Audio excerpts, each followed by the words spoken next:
Yo, what's up mga kaibigan? Nalina tayo magkwentuhan. Unlikely o hindi inaasahan na maghahabol pa ang Golden State Warriors kay Jimmy Butler ayon kay Anthony Slater ng The Athletic. Ito ay sa dahilan na bukod nga sa kailangan nilang bitawan si Jonathan Kuminga, kailangan din nga nila na isama si Andrew Wiggins sa trade deal upang tumugma ang mga sahod. At mas gusto nga ng Warriors na ipanatili ang kanilang two best wing players kaysa makuha si Jimmy Butler. Basically, ang definition nito ay mas handa nga na sumugal ang Warriors sa mas batang Kuminga. Parehong free agent si Kuminga at Butler sa offseason. Kung kukunin nila si Butler ay inaasahan na mag-o-offer din sila ng max contract dito sa offseason. Dahil kung hindi nga ay parang trade mo si Wiggins at Kuminga at iba pa para sa kalahating season lamang ni Butler. Subalit kung papipiliin man nga ang Warriors sa kung sino ba sa dalawa ang mas willing sila bigyan ng max contract sa off-season, ito nga ay ang mas bata na si Jonathan Kuminga. Hindi ibig sabihin nito na sigurado na mag-o-offer ang Warriors ng contract extension kay Kuminga.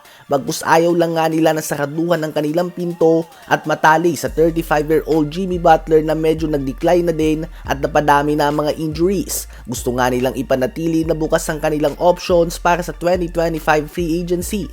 Speaking of Jonathan Kuminga ay nagtamo nga siya kanina ng right ankle sprain at hindi na ito nakabalik pa sa game ng Warriors at ng Memphis Grizzlies. Ganun pa man ay nakuha pa din nga ng Warriors ang panalo kahit na out si Stephen Curry sa game na ito sa score na 121-113. 24 points, 4 steals si Andrew Wiggins, 17 points, 9 assists si Dennis Schroeder, 16 points si Lindy Waters at 14 points din kay Buddy Hield. Habang si Anthony Edwards naman ay nagtalangan ng 53 points, 6 rebounds, 2 assists on 10 of 15 shooting sa 3-point line. Ganun pa man ay tinalo pa din nga ng Detroit Pistons sa Minnesota Timberwolves sa score na 119-105. 40.6 rebounds and 9 assists si Cade Cunningham, 23 points si Malik Beasley, 16 points, 11 rebounds and 4 assists si Tobias Harris, at 10 points, 10 rebounds and 6 steals si Ausar Thompson. Ang stats nga ni Ant-Man na pinakita ay parang si Kobe nung umalis si Shaq sa Lakers. Subalit may kakampi nga si Edwards sa former All-Star unlike kay Kobe noon, kaya naman hindi niya kailangan na maging one-man show.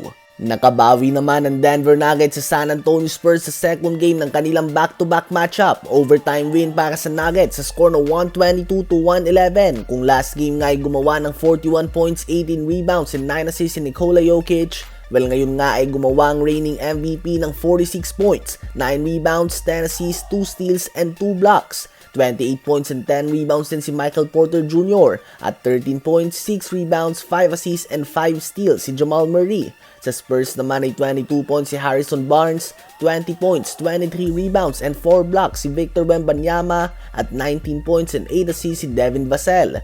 Kahit nga magkakasunod ng panalo ang ginagawa ng OKC Thunder at napakatindi ng pinapakita na season ni SGA, mahihirapan nga talaga siya na manalo ng MVP kontra kay Jokic na halos gabi-gabi ay gumagawa ng historic stats.